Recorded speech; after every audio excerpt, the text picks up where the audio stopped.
Somos estudantes da Universidade do Estado do Amazonas, estudantes do curso de Engenharia Química, e estamos aqui para apresentar uma atividade avaliativa da disciplina de Cinética Aplicada, realizada no semestre de 2020/2. Dentro das nossas atividades estão a análise de algumas questões, junto da resolução delas, e a apresentação de um artigo.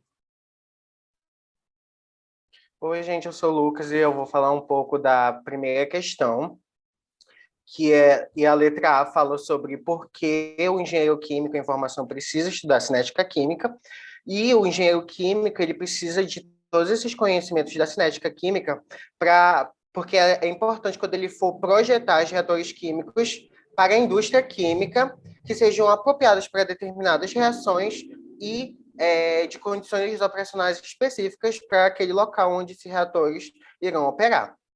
A letra B, o que são reações químicas, espécies químicas e identidade química. A reação química é um fenômeno onde uma espécie química perde a sua identidade e adquire outra por meio do rearranjo e redistribuição dos átomos que a constituem.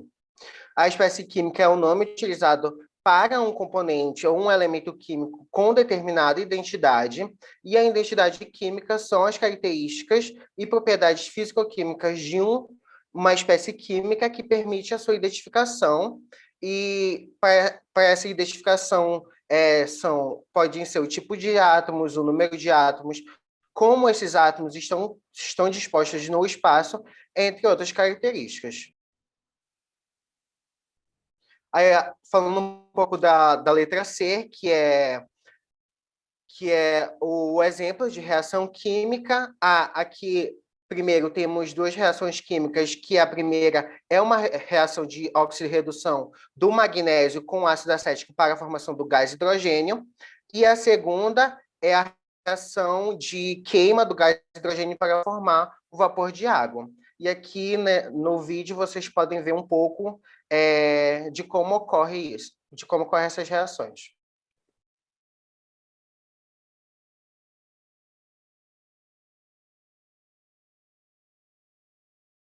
Acético, balão com magnésio.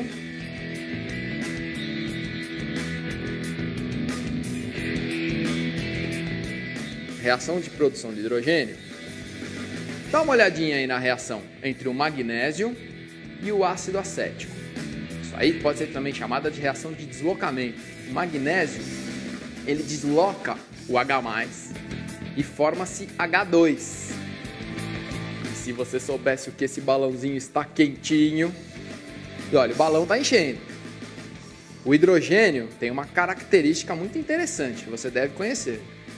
Vou acender a vela para testar como o hidrogênio reage na presença de uma chama.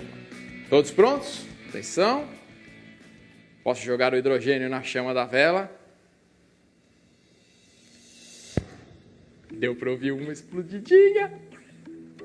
Vamos fazer de novo? Vamos fazer um balão bem grande? Não. O dono do laboratório não autorizaria. Olha lá. Esse é o estampido do hidrogênio. O que está acontecendo nessa explosãozinha é a reação do H2 com O2, formando vapor de água. É a queima do gás hidrogênio. As outras duas reações químicas que nós vamos mostrar, elas fazem parte de uma eletrólise aquosa, em que há a redução da água, formando o gás hidrogênio, e a oxidação do cloreto, formando o gás cloro. E aqui mais um vídeo de como isso ocorre. Dá para perceber, né, gente, a produção gasosa lá dentro. O gás cloro é conhecido por sua coloração, que é esverdeada, né? Daí essa é a origem dele, né? O termo cloros, que significa verdinho. Por isso que a gente vê a mudança de cor da solução. Então o que aconteceu? O cloreto está oxidando, formando o gás cloro. O NOx aumenta de -1 para 0. E do outro lado a gente está tendo a produção de hidrogênio. Ao final do processo, sobra NaOH, sobra soda cáustica. Essa é uma eletrólise muito útil, dá para fazer várias coisas na indústria química, até porque o NaOH é matéria-prima para a produção de sabão.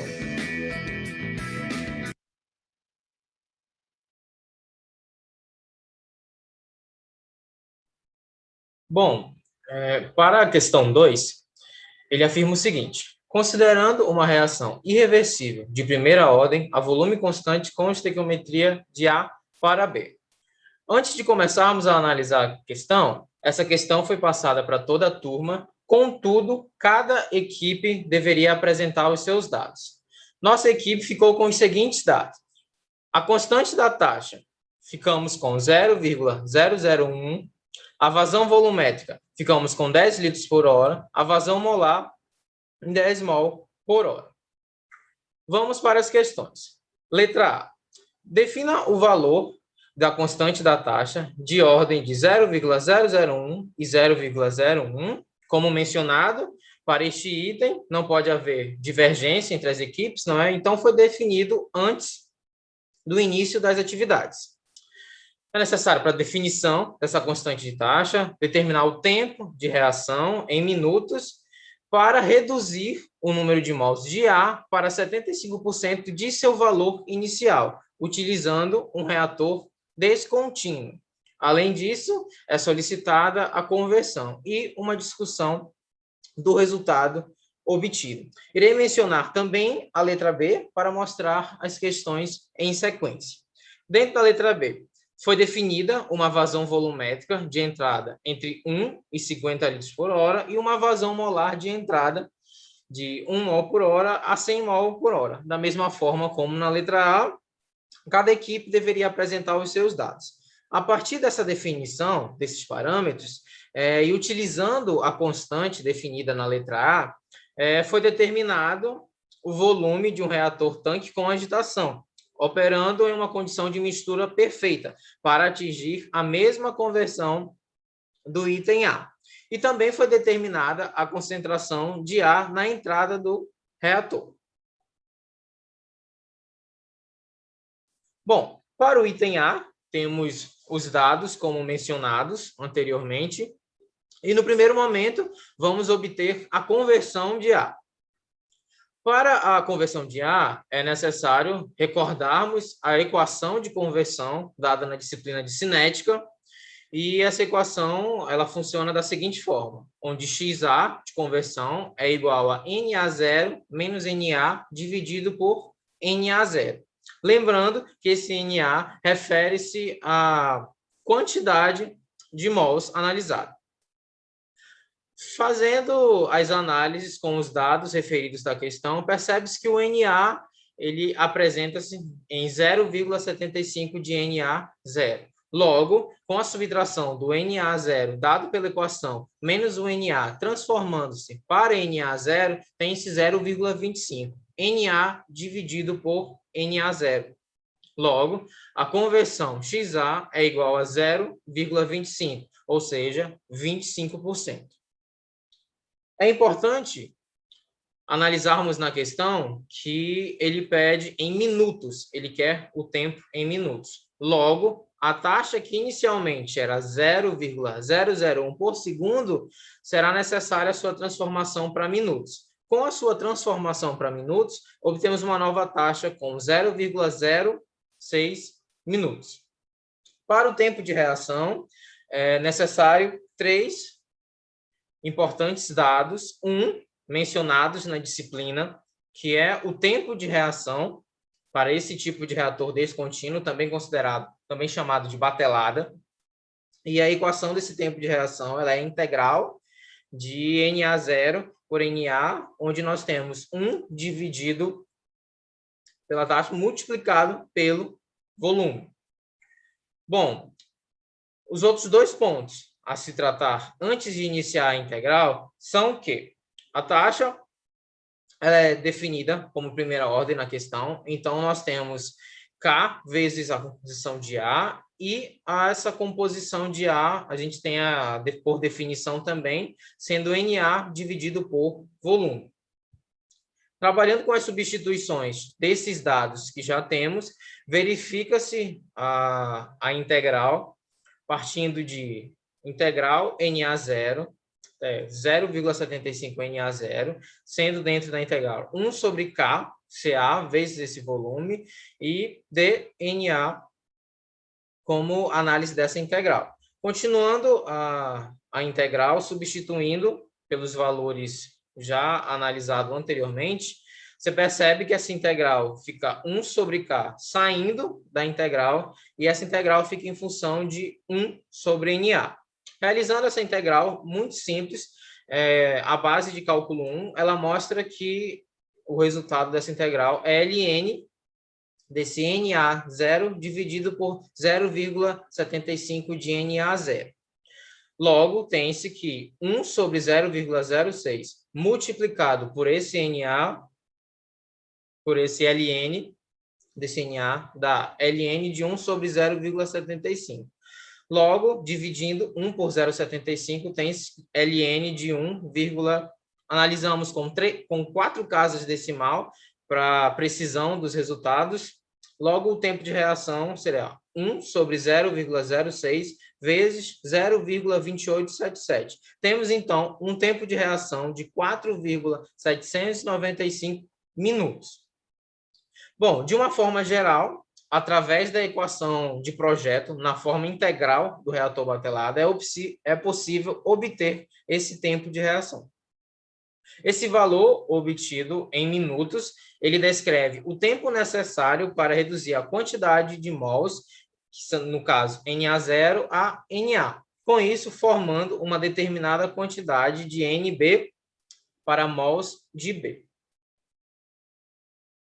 Já para a letra B, nós temos também os dados mencionados anteriormente como ponto da nossa equipe. E da mesma forma que na letra A ele pede em minutos, dessa vez nós temos que fazer a transformação para horas. Então, o primeiro passo é fazer essa transformação da taxa de 0,06 minutos para horas, dando 3,6 horas. Bom, cabe ressaltar mais uma relação entre a composição e essa vazão, que dá FA0 igual a VA0 vezes CA0. É importante essa relação porque, para obter essa composição, você percebe que tem o FA0 e essa vazão 0 também. Logo, dividindo os dois, você encontra que nós temos a composição de 1 mol por litro. Como na letra B, ele pede o volume para um tipo de reator CSTR, nós temos também essa equação específica para esse reator CSTR, que ela é dada por FA0 vezes essa conversão que nós obtivemos na letra A, dividido por essa taxa. Logo, nós temos que FA0 vezes a conversão dividido por KCA equivale a FA0 vezes essa conversão A dividido por K, e esse ponto da composição, como nós também analisamos na letra A, ele fica 0,75 multiplicado por CA0. Logo, com todos os valores para se obter o volume, basta fazer as multiplicações no numerador e denominador. Assim, nós temos que o volume do CSTR equivale a 0,926 litros. Percebe, então, que para esses reatores de tanque com agitação, CSTR, eles não dependem de um tempo ou posição. Cada variável ela é a mesma em cada ponto desse reator. Então, faz-se necessária essa obtenção da composição mol por litro para que seja possível encontrar o volume desse tipo de reator. Utilizando a conversão que foi obtida na letra anterior, a vazão molar e essa composição encontrada, como vocês podem ver, é possível verificar de fato o volume para esse tipo de reator. Logo, com esses parâmetros apresentados, o volume do reator CSTR para conversão de 25% de A em B, ele é do valor mencionado de 0,926 litros. Bom, para a letra C, ele afirma o seguinte: utilizando os dados definidos nos itens A e B, determine o valor de um reator tubular operando na condição de escoamento em pistão. Bom, também para esse tipo de reator, que é chamado de PFR, ele possui também uma equação na forma de integral, equação de projeto desse tipo de reator, e ela muda se comparado aos outros reatores devido ao FA0, que a gente utiliza desde o início para cálculo dessa integral, e tem-se a mesma substituição que tem-se nas letras anterior, retirando o menos RA da taxa por K vezes essa composição de A, fazendo essa troca perceptível. A saída do FA0 da integral dividido por essa taxa constante, e a integral fica 1 sobre CA0, só que, assim como nós utilizamos a taxa para a letra B, da forma a qual fizemos uma substituição da conversão, nessa letra C também é necessário utilizar essa conversão. Como vocês conseguem perceber, essa integral, essa equação, ela é em função dessa conversão. Logo, existe a necessidade de manipular essas variáveis para se chegar nessa conversão.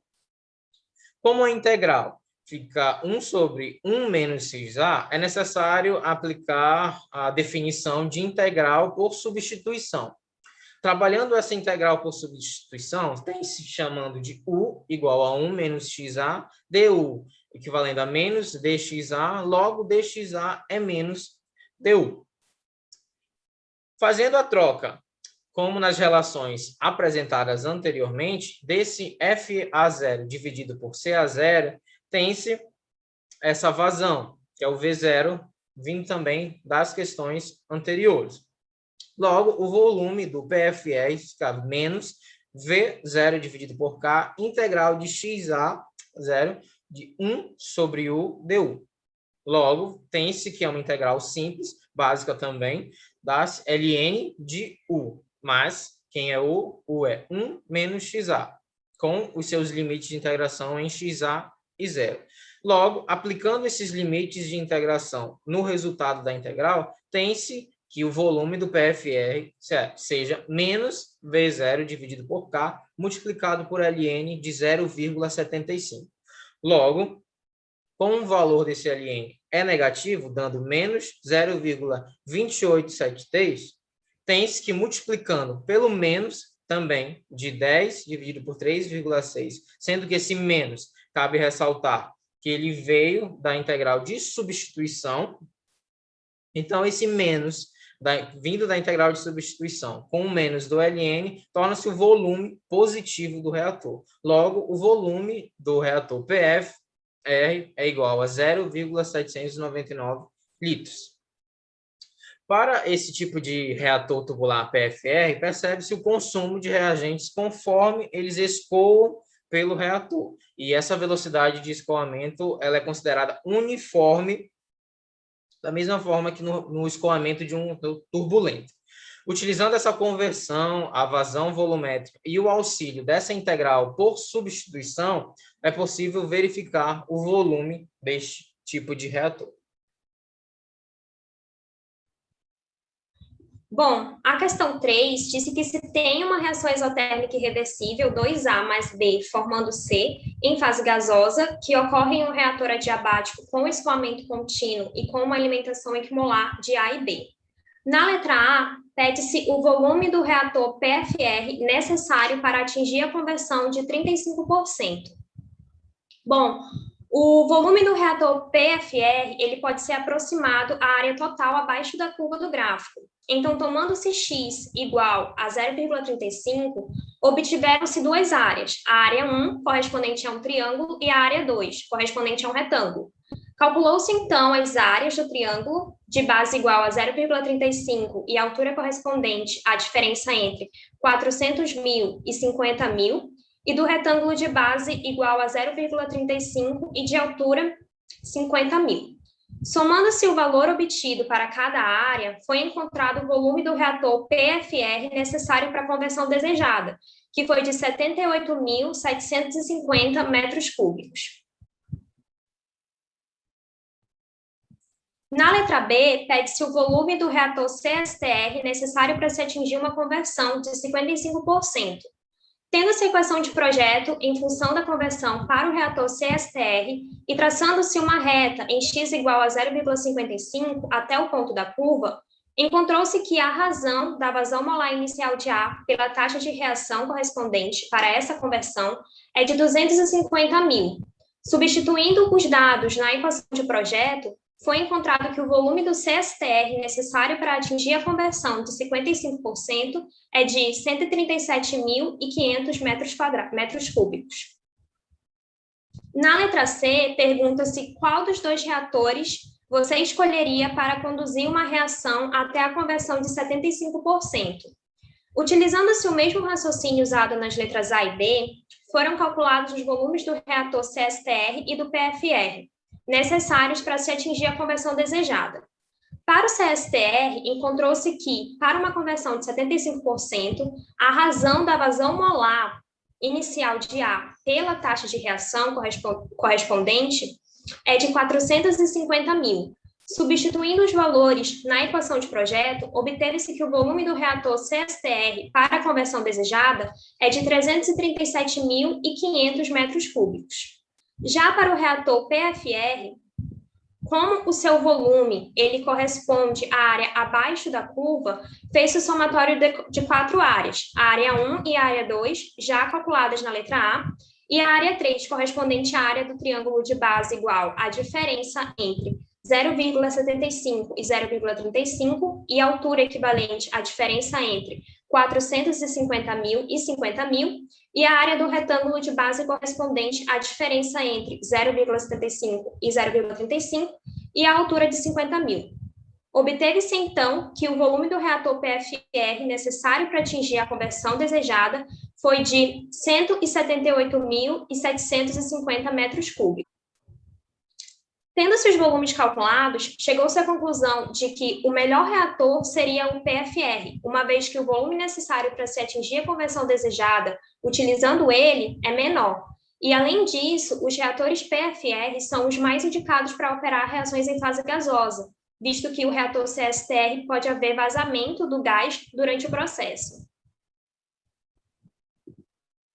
Agora nós iremos estar apresentando um artigo titulado como O Estudo Cinético da Hidrólise de Acetato de Etila em Meio Alcalino em um Reator Batelado de Tanque Agitado, que foi publicado no 12º Congresso Brasileiro de Engenharia Química em Iniciação Científica.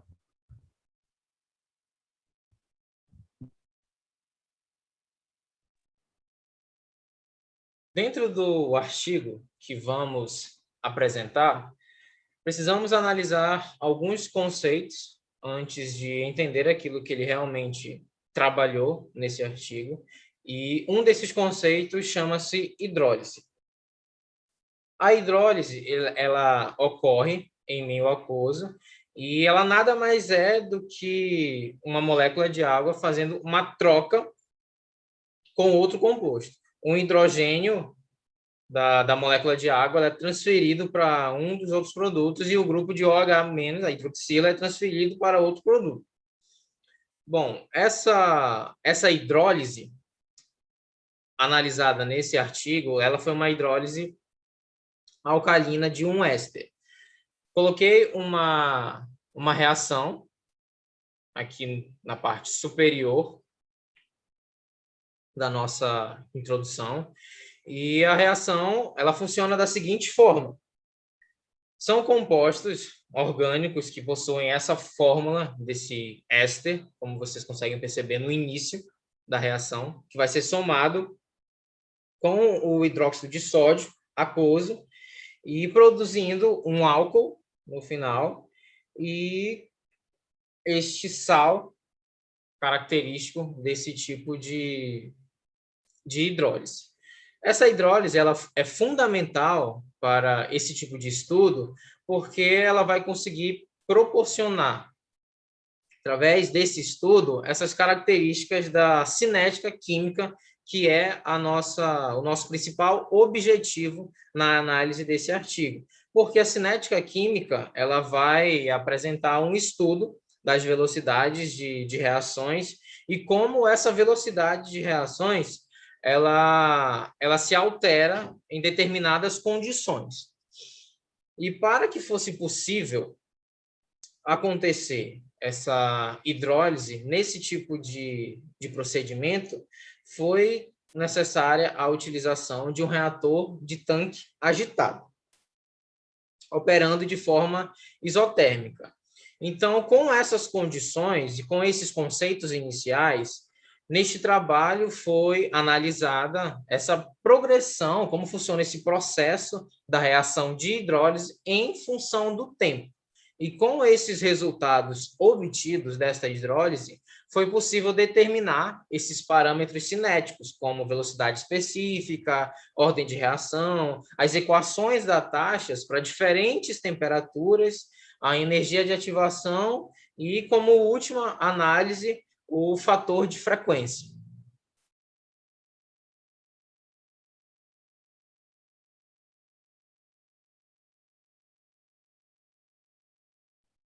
Dentro dos materiais utilizados para a metodologia estão beckers de 250 ml, 250 ml de solução de acetato de etila, 0,02 molar, 250 ml de solução de hidróxido de sódio, 0,02 molar, termômetros para monitorar essas diferentes temperaturas analisadas no processo, banho termostático, reatores em beckers de 1000 ml, manta aquecedora com agitação, cronômetros para verificar esse tempo, Erlenmeyer de 250 ml, 30 ml de uma solução de ácido clorídrico 0,01 molar, o indicador do tipo fenolftaleína e hidróxido de sódio 0,01 molar.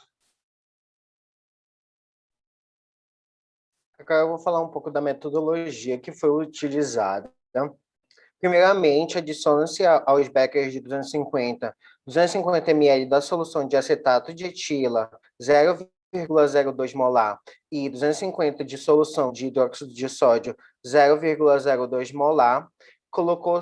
Colocou-se essas soluções em banho termostático, realizando o procedimento para 3 temperaturas, 22 graus, 35 graus e 45 graus.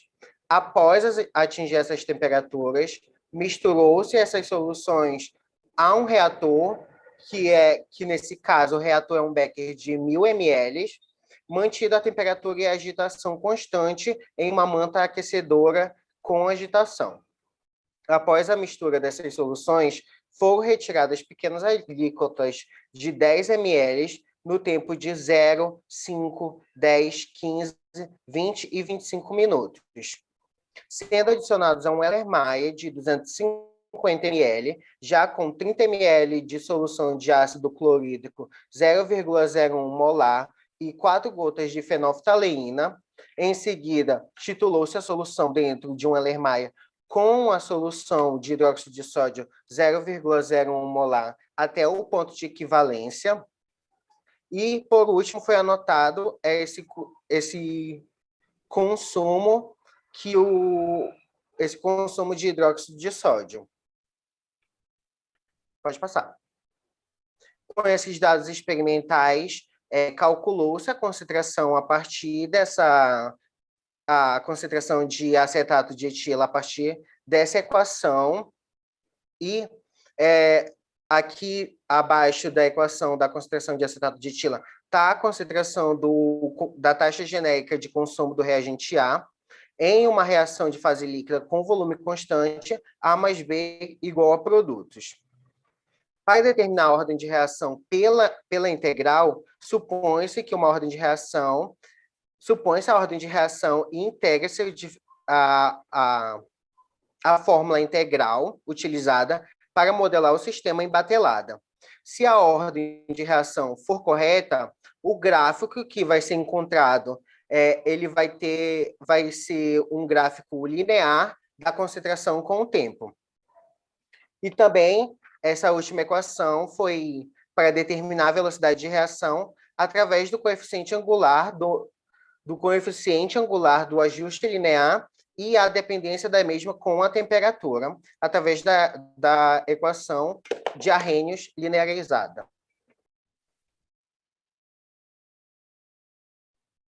A partir das leis de velocidade e conhecendo-se a concentração do acetato de etila em cada instante da reação, foram construídos 3 gráficos da equação de velocidade em função do tempo para cada uma das ordens de reação, e foi feito o ajuste linear dos dados.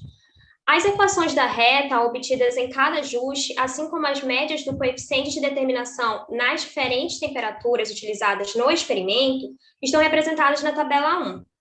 Fazendo-se uma análise desses gráficos, pode-se observar que o ajuste dos dados experimentais às leis de velocidade de ordem 0 e 1 não apresentaram um comportamento linear. Já o ajuste feito para a velocidade de ordem 2 teve um comportamento linear satisfatório.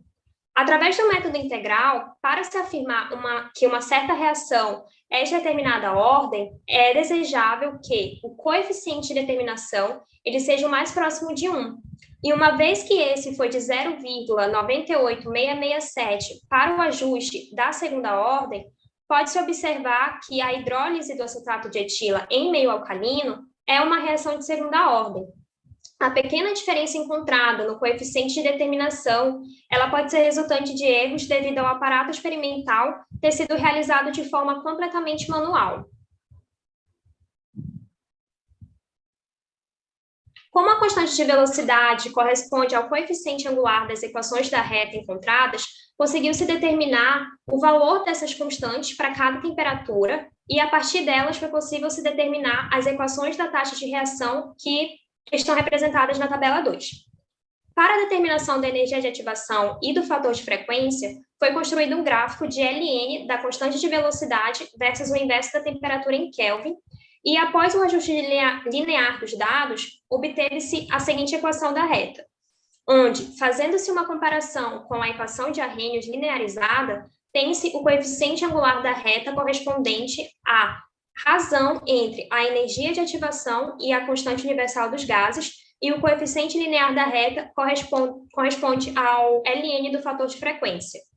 Utilizando-se a constante universal dos gases como 8,314462 joules por mol Kelvin, pôde-se determinar que a energia de ativação equivale a 1,7855 vezes 10 à quarta joules por mol, e que o fator de frequência é de 1,5313 vezes 10 à sexta litros por mol minuto.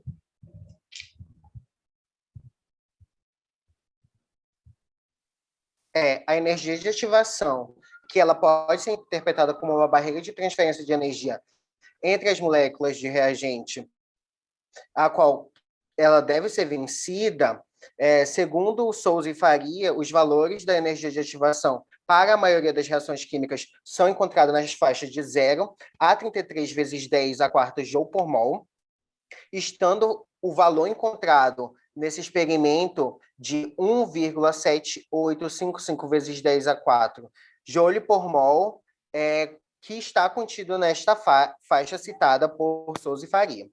A segunda foi o fator de frequência, representado como um fator proporcional ao número de colisões e pode ser considerado aproximadamente constante, dependendo apenas da probabilidade de colisões da molécula e de temperaturas.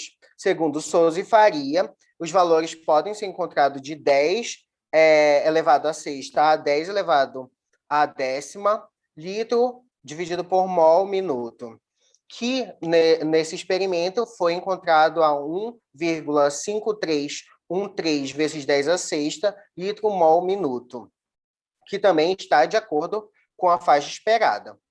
Sendo também o R2 do ajuste linear igual a 0,99099, o desvio justifica pelo fato da reação não elementares serem constituídas por várias etapas de reações elementares. Ou seja, a ocorrência de etapas intermediárias leva a uma mudança da energia de ativação, gerando um ajuste não linear.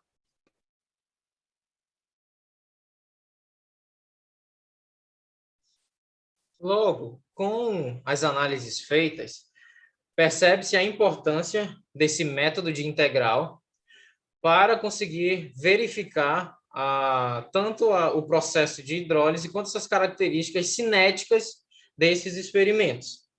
Através desse método integral, que ele se baseia na suposição de uma ordem e análise a partir dessa integração e regressão linear, com todos os cálculos realizados, foi possível perceber que a hidrólise do acetato de etila em meio alcalino é uma reação de segunda ordem, para o qual os ajustes nos dados, o tratamento de dados, proporcionou a lei da velocidade sendo em um comportamento linear, como apresentado anteriormente.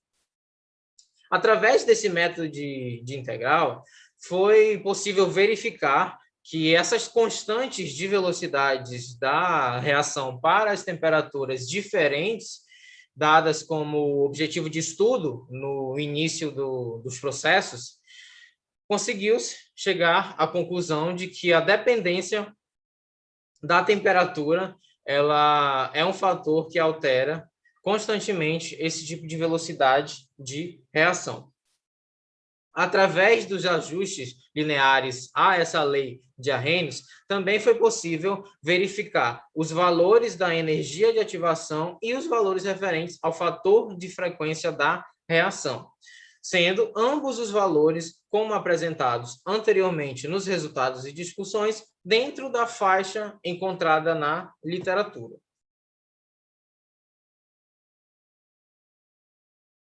Seguem as nossas referências utilizadas para o artigo e os 2 vídeos, os quais utilizamos para representar as reações químicas.